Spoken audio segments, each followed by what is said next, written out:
was helping my daughter with her homework. Her pencil was still in her hand when she pulled it from her pocket, a crumpled scrap of paper. "Daddy," her voice was small, like she was afraid the walls could hear.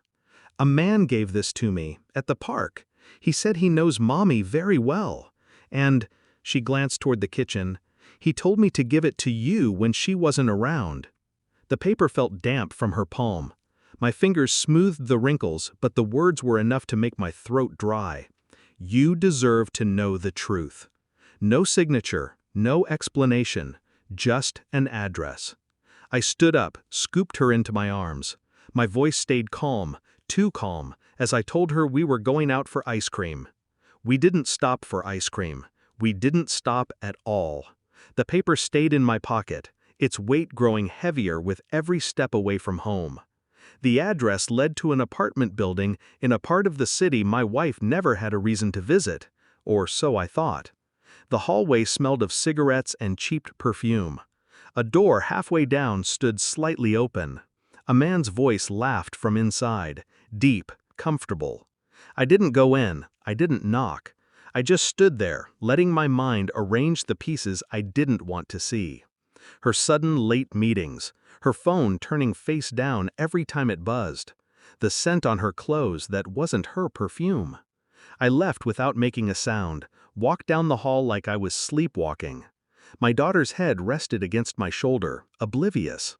I told myself I was wrong, that I needed proof, that this could still be anything else. But denial is just a polite word for delay. At home, she asked where we went. I told her just out and smiled like nothing had changed. But everything had. Over the next week, I played the role of the devoted husband with precision. I made dinner, I asked about her day, I kissed her goodnight. And while she slept, I went to work. I checked the phone bill, cross-referenced numbers I didn't recognize. One appeared too often, always at night, always when she was catching up on work. I found the man's name, a coworker, not on her team, but close enough to pass unnoticed.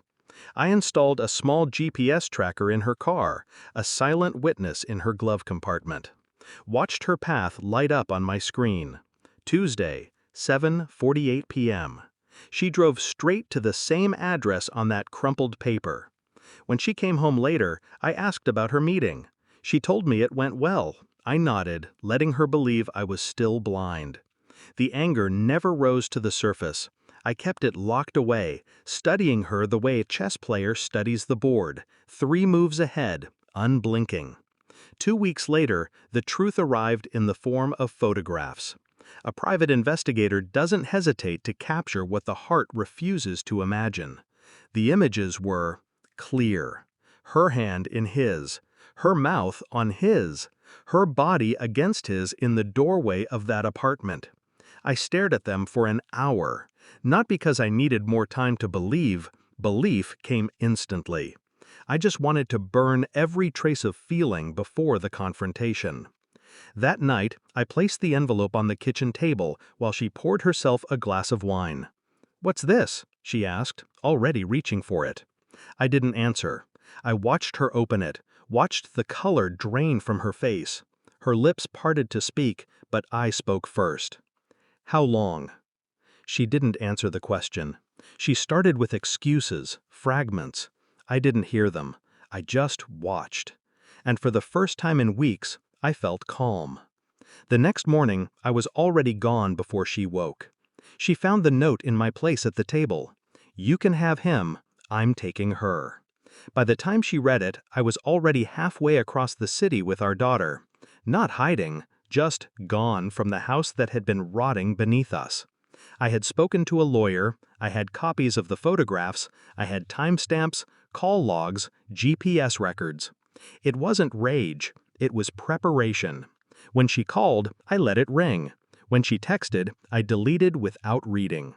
The papers would be served in a week. She wouldn't be blindsided, but she would know I had been planning this while she thought she was deceiving me. Her last message came late that night.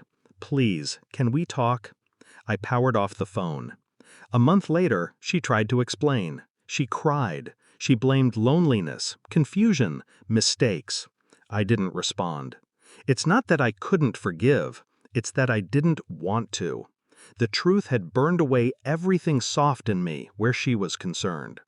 What remained was cold, clean, unbreakable. Betrayal isn't just about what someone does. It's about how they make you doubt yourself before you see the knife. Now I see everything, and I don't miss her. Some wounds don't bleed, they freeze. And once you're frozen, nothing can cut you again.